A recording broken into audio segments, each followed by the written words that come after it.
Hello guys, നമുക്കൊരു white sauce പാസ്തയുടെ recipe നോക്കിയാലോ. ചിക്കനൊന്നും use ചെയ്യാതെ വീട്ടിലുള്ള ഇൻഗ്രീഡിയൻസ് യൂസ് ചെയ്തിട്ട് നമുക്കൊരു പാസ്ത ഉണ്ടാക്കി വെക്കാം.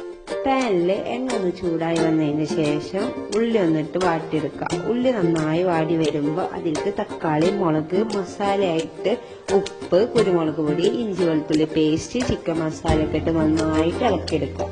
പരിപാടി പറഞ്ഞാൽ വൈറ്റ് സോസ് ഉണ്ടാക്കാം. വൈറ്റ് സോസ് ഉണ്ടാക്കാൻ ഒരു പാനിൽ ബട്ടർ ഒന്ന് മെൽറ്റായി വന്നതിന് ശേഷം കുറച്ച് മൈദ ഇടാം.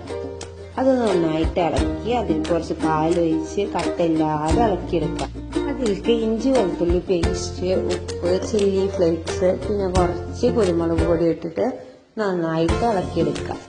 അതൊന്ന് റെഡിയായി വന്നതിന് ശേഷം അതിലേക്കൊരു ചീസ് ആഡ് ചെയ്ത് കൊടുക്കുക. അത് നന്നായിട്ട് അതിൽ ഇളക്കിയതിന് ശേഷം നമ്മൾ വേവിച്ച് വെച്ച പാസ്ത ഇട്ട് കൊടുക്കുക.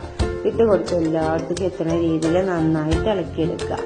അതിനുശേഷം നമ്മൾ മുന്നേ മാറ്റി വെച്ച മസാലയും കൂടി ആഡ് ചെയ്ത് കൊടുത്താൽ നമ്മളുടെ പാസ്ത ഇവിടെ റെഡി.